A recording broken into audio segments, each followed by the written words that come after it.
Hi எல்லோருக்கும் வணக்கம். நான் உங்கள் தோழி ரம்யா. ஃப்ரெண்ட்ஸ், இன்னைக்கு இந்த வீடியோவில் எம்ப்ராய்டிங் ப்ளவுஸ் வந்து எப்படி கட் பண்ணி ஸ்டிச் பண்ணலான்னு சொல்லிட்டு பார்க்கலாம். இதோட saree வந்து அவங்க கொடுக்கல. ஏன்னா இது வந்து பழைய saree தான். அந்த சாரீக்கு வந்து ஃபோட்டோஸ் மட்டும் சென்ட் பண்ணியிருந்தாங்க. அதுக்கு மேட்ச் பண்ணி ரெட் மெரூனில் இருக்கும்ல அந்த கலரில் போட்டிருந்தோம். இது ஒரு 2 செட் saree க்ரீன் கலரில் சேம் ரெண்டும் டிசைன் ஒன்று தான். saree மட்டும் கொஞ்சம் லைட் டு டார்க் அந்த மாதிரி இருந்தது. இந்த மாதிரி தான் நான் வந்து மார்க் பண்ணி கொடுப்பேன். சில்க் காட்டன் ப்ளவுஸ் தான் எடுத்து கொடுத்துருந்தாங்க, saree ப்ளவுஸ் இல்லை. ஒன் சைடு வந்து நெக் மார்க் பண்ணிவிட்டு அதுக்கு ஆப்போசிட் சைடு வந்து ஹேண்டுக்கும் இந்த சைடு ஃப்ரண்ட்டுக்கும் நான் வந்து மார்க் பண்ணிடுவேன். இந்த ப்ளவுஸ் வந்து தூத்துக்குடியிலேருந்து கொரியர் பண்ணியிருந்தாங்க. இந்த பொண்ணு ஈரோடு தான், ஆனால் மேரேஜ் பண்ணிட்டு போனது தூத்துக்குடி. அவங்க மேரேஜ்லேருந்தே பார்த்தீங்கன்னா நம்மக்கிட்ட தான் ஸ்டிச் பண்ணிகிட்ருக்காங்க. அங்கேருந்தே கொரியர் பண்ணிடுவாங்க.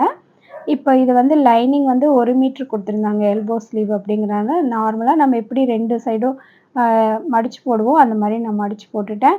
இது வந்து நான் ஃபுல்லாக வந்து டீட்டெயிலாக கட்டிங் வீடியோ கிடையாது. நம்ம நெக்கை எப்படி மார்க் பண்ணி கட் பண்ணி தைக்கலாங்கிறத மட்டும்தான் நான் காமிச்சிருக்கேன்.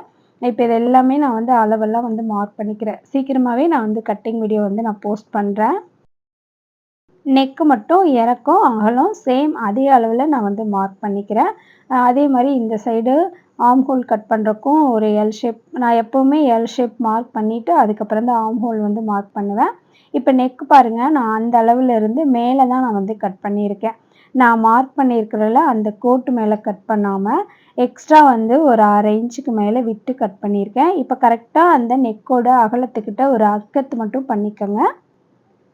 அதுக்கப்புறம் நம்ம வந்து ஸ்லீவ் வந்து கட் பண்ணிக்கலாம். எப்போவுமே நான் பேக் சைட் கட் பண்ணிவிட்டு ஸ்லீவ் அடுத்தது கட் பண்ணுவேன். இப்போ ஸ்லீவோட ஹைட் வந்து நான் அந்த எம்ப்ராய்டிங் ஒர்க் பண்ணியிருக்கல அதில் வந்து கரெக்டாக இருக்கான்னு செக் பண்ணிக்கிறேன். இதில் வந்து லைட்டாக ஸ்லீவ் வந்து பஃப் கொடுத்துருந்தாங்க. அதனால் அதை நம்ம கம்மி பண்ணி தானே கொடுத்துருப்போம். ஒர்க்கும் எந்த அளவு இருக்குதுன்னு சொல்லிவிட்டு நம்ம ஒரு தடவை செக் பண்ணிட்டோம்னா நமக்கு கொஞ்சம் கரெக்டாக வந்துடும். இப்போ இது எல்லாமே ஆர்ம் ஹோல் ஹைட் எல்லாமே மார்க் பண்ணிவிட்டு நான் வந்து ஸ்லீவ் வந்து கட் பண்ணிக்கிறேன். நிறைய பேர் வந்து கேட்டிருந்தீங்க, எம்ப்ராய்டிங் ஒர்க் வந்து என்ன மிஷின் வந்து நீங்கள் யூஸ் பண்ணுறீங்க அப்படின்னு சொல்லிட்டு. இது வந்து கம்ப்யூட்டர் மிஷின் கிடையாது. நார்மலாக வந்து நம்ம பவர் மிஷின் யூஸ் பண்ணுவோம்ல அந்த மாதிரி மிஷின் தான். இப்போ ஃப்ரண்ட்டில் வந்து நம்ம கட் பண்ணிக்கலாம். இது வந்து ஒரு நேர் கட்டிங். நான் எப்பவும் எப்படி வந்து ஃப்ரண்ட் சைட் கட் பண்ணுவேனோ அதே மாதிரி தான் கட் பண்ணுறேன். அளவு ப்ளவுஸில் இருக்கிற அளவுக்கு நான் அப்படியே வந்து மார்க் பண்ணிக்கிறேன்.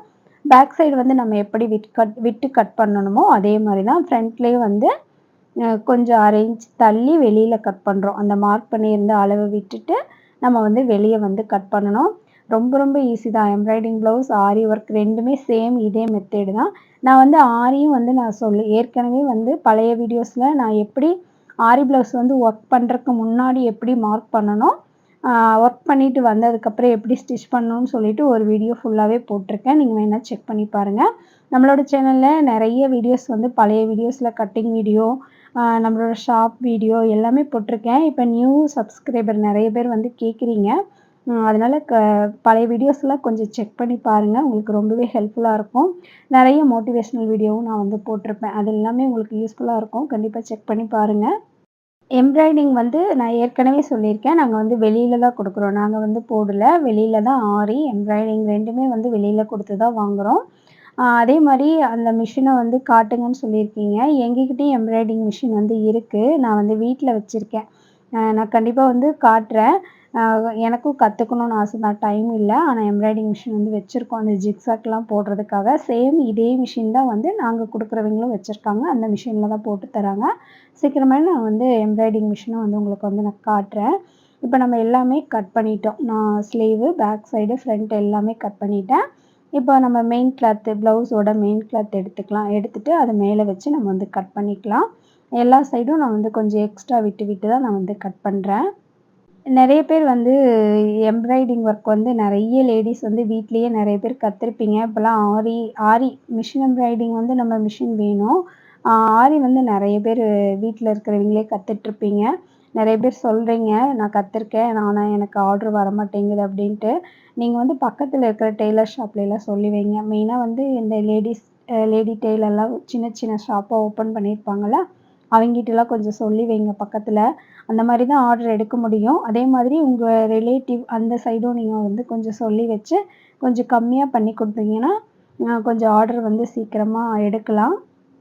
இப்போ ப்ளவுஸோட பேக் சைடு வந்து ஸ்டிச் பண்ணிக்கலாம். கரெக்டாக 2 சைடும் நம்ம அகலம் வந்து அர்க்கட் பண்ணியிருப்போம். அந்த அகலமும் ப்ளவுஸோட சென்டரும் வச்சு நம்ம ஃபஸ்ட்டு வந்து ஒரு தையல் போட்டுக்கணும். நம்ம வந்து துணி வந்து லைனிங் வந்து மேலே தான் எக்ஸ்ட்ரா சேம் நெக்கோட அளவு வந்து நம்ம கட் பண்ணலை, எக்ஸ்ட்ரா விட்டு கட் பண்ணியிருக்கோம். அதில் ரஃப்பாக ஒரு தையல் வந்து போட்டுட்டு அடுத்தது வந்து பேக் சைடு திருப்பி அந்த ஒர்க் பண்ணியிருக்கிற பக்கம் வந்து கரெக்டாக நம்ம வந்து அந்த ஒரு கைடு வந்து அந்த ஒர்க் பண்ணியிருக்கிற மேலே இருக்கணும், இன்னொரு கைடு மட்டும் கீழே இருக்கிற மாதிரி வச்சு ஸ்டிச் பண்ணோம் அப்படின்னா ரொம்ப சூப்பராக வந்து அதை ஒட்டி வந்து தையல் வந்து வந்துடும்.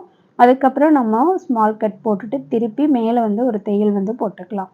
இந்த மாதிரி எம்ப்ராய்டிங் ப்ளவுஸ் நீங்கள் தைக்கும்போது பிகினர்ஸாக இருக்கீங்க, ஆரம்பத்தில் ஸ்டிச் பண்ண கஷ்டமாக இருக்குது அப்படின்னா நீங்கள் வந்து சிங்கிள் ஃபுட் மாற்றிக்கோங்க, அது ரொம்ப ஈஸியாக இருக்கும். இல்லைனா டபுள் ஃபுட்லேயே தைக்கலாம். இந்த மிஷின் எம்ப்ராய்டிங்க்கு வந்து சிங்கிள் ஃபுட் மாற்றணும்னு அவசியம் இல்லை, டபுள் ஃபுட்லேயே தைக்கலாம். ஆரிக்கு வந்து நம்ம கண்டிப்பாக வந்து சிங்கிள் ஃபுட் மாற்றி தான் தைக்கணும். அதையும் வந்து நீங்கள் உங்களுக்கு எப்படி சௌகரியமோ அதுக்கு தகுந்த மாதிரி பண்ணிக்கோங்க. இப்போ நான் லைனிங் எல்லாமே அட்டாச் பண்ணிட்டேன். இப்போ வந்து எக்ஸ்ட்ரா கிளாத்தெல்லாம் நம்ம வந்து கட் பண்ணி விட்டுடலாம். இப்போ பேக் சைடு ரெடி பண்ணிட்டோம். நார்மலாக நம்ம ப்ளவுஸ் தைக்கிறத விட இந்த மாதிரி எம்ப்ராய்டிங் ஒர்க் போட்டதெல்லாம் நம்ம வந்து சீக்கிரமாக ஸ்டிச் பண்ணிடலாம். இப்போ நான் ஃப்ரண்ட்டில் வந்து தைக்க போகிறேன். ஃப்ரண்ட்லேயும் வந்துட்டு நம்ம தையல் போட்டிருந்தோம்ல, அதை மார்க் பண்ணியிருந்தோம்ல, அதை விட்டுட்டு எக்ஸ்ட்ரா கிளாத் விட்டுருப்போம், அதுலேயே தைச்சிடணும். தைச்சிட்டு இப்போ நான் பேக் சைடு திருப்பி வந்து தையல் போடுறேன் பாருங்கள். இந்த மாதிரி பொறுமையாக வந்து தையல் போட்டு எடுத்துக்கணும். ஆனால் கட் பண்ணும்போது நீங்கள் லைனிங் பக்கம் திருப்பி தான் கட் பண்ணணும். அப்போ தான் வந்து ஃபஸ்ட்டு போட்டிருந்த தையல் ஒன்று போட்டிருப்போம், மறுபடியும் 2வது போடுற தையல் தான் நம்ம கரெக்டான தையல் போட்டிருப்போம். அதனால் திருப்பி தான் லைனிங் பக்கம் தான் நம்ம வந்து தையல் போடணும். இப்போ இதுக்கும் திருப்பி ஒரு படிமான தையல் போட்டுட்டு நம்ம எக்ஸ்ட்ரா கிளாத்தெல்லாம் அட்டாச் பண்ணி கட் பண்ணி எடுத்துடலாம். நான் இன்னொரு சைடு வந்து நீங்கள் எப்படி ஸ்டிச் பண்ணுறீங்கன்னா, பழைய அளவுலேயே அந்த ஒர்க் பண்ணியிருக்கிற சைடு இருக்கிற அளவு வச்சு மார்க் பண்ணியிருப்போம். அதே மாதிரியே அந்த அந்த மார்க் பண்ணியிருக்கிற மேலேயே நம்ம வந்து இந்த சைடு வந்து தையல் வந்து போடணும். இப்போ ஃப்ரண்ட்டில் 2 பீஸும் ரெடி ஆகிடுச்சு. அடுத்தது வந்து ஸ்லீவ் வந்து அட்டாச் பண்ணிக்கலாம். ஸ்லீவ் வந்துட்டு நம்ம இந்த சில்க் காட்டனில் லைட்டாக பிசுறு வந்துகிட்டே இருக்கும், அந்த பிசுறெல்லாம் கட் பண்ணி விட்டுருங்க. அப்போ தான் அது நம்ம தைக்கிறதுக்கு கொஞ்சம் நீட்டாக இருக்கும். இப்போ லைனிங்கை மேலே வச்சு அப்படியே அடித்து திருப்புறதுனாலும் திருப்பலாம், இல்லைனா இந்த மாதிரி அடியில் லைனிங் கொடுத்துட்டு இப்படி மடித்து தைக்கிறதுனாலும் தைக்கலாம். எப்படி இந்த 2 மெத்தடில் எப்படி வேணாலும் தைச்சிக்கலாம். இப்போ நான் லைனிங் வச்சு அப்படியே வந்து அட்டாச் பண்ணுறேன். கீழே அந்த எட்ஜில் தான் தையல் வந்து போடுறேன். அந்த ஒர்க் பண்ணியிருக்கிற இடத்துல கையோட ஹைட் வந்து கரெக்டாக வச்சுருக்கேன், ஏன்னா அந்த இடத்துல அர்க்கட் பண்ணியிருக்கேன். இப்போ திருப்பி நம்ம வந்து எப்படி வந்து நெக்குக்கு தையல் போட்டோமோ அதே மாதிரியே போட்டுட்டு ஒரு படிமான தையல் போட்டு நான் வந்து திருப்பிக்கிறேன். திருப்பிட்டு மேலேயும் வந்து ஒரு தையல் வந்து போட்டுருங்க. இப்போ அந்த மேலே ஒர்க் பண்ணியிருக்கிற இடத்துல சாரீ கலரில் தான் ஒர்க் பண்ணியிருப்பாங்க. அப்போ வந்து நீங்கள் ஃபஸ்ட்டு நம்ம நூல் வந்து ப்ளவுஸ் கலரில் போட்டிருப்போம், அதை மட்டும் நீங்கள் பார்த்துக்கோங்க. நூல் வந்து கரெக்டாக வரல அப்படின்னா நீங்கள் நூல் மாற்றி போடுங்க, இல்லை மேட்சாக இருக்குது அப்படின்னா அதே நூல் கூட ஸ்டிச் பண்ணிடலாம். இப்போ இதை ஃபுல்லாக நான் ஃபினிஷ் பண்ணிவிட்டு காட்டுறேன். நான் இப்போ வந்து ஃபுல் ப்ளவுஸும் முடிச்சிட்டேன். இந்த மாதிரி தான் இருக்குது. எப்போவுமே இந்த மாதிரி ஃப்ளாரு லீஃப் எல்லாம் கொடுக்குறோம் அப்படின்னா இதில் க்ரீன் கலர் வந்தால் கொஞ்சம் நல்லாயிருக்கும். இதில் வந்து க்ரீன் கொடுத்துருந்தா ரொம்ப சூப்பராக இருந்திருக்கும். அவங்களோட சாரியில் க்ரீன் இல்லாததுனால நம்ம இதை மட்டும் கொடுத்துருக்கோம். இந்த மாதிரி தான் நான் வந்து மிஷின் எம்ப்ராய்டிங் ஆரி ப்ளவுஸ் 2மே வந்து நான் ஸ்டிச் பண்ணுவேன். நிறைய பேர் வந்து கேட்குறீங்க, நான் ஒர்க் பண்ணுவேன், எனக்கு கொரியர் பண்ணிங்கன்னா நான் பண்ணித்தரேன்னு சொல்கிறீங்க. அவ்வளோ தூரம் வந்து நம்மளால் ப்ளவுஸ் கொடுத்து வாங்க முடியாது, யாரும் தப்பாக நினச்சிக்காதீங்க. நமக்கு லோக்கல்லனா கொஞ்சம் கொடுத்து வாங்குறதுக்கு ஈஸியாக இருக்கும். இந்த வீடியோ உங்களுக்கு யூஸ்ஃபுல்லாக இருந்திருக்கும்னு நினைக்கிறேன். நெக்ஸ்ட் வீடியோவில் பார்க்கலாம். தேங்க்யூ.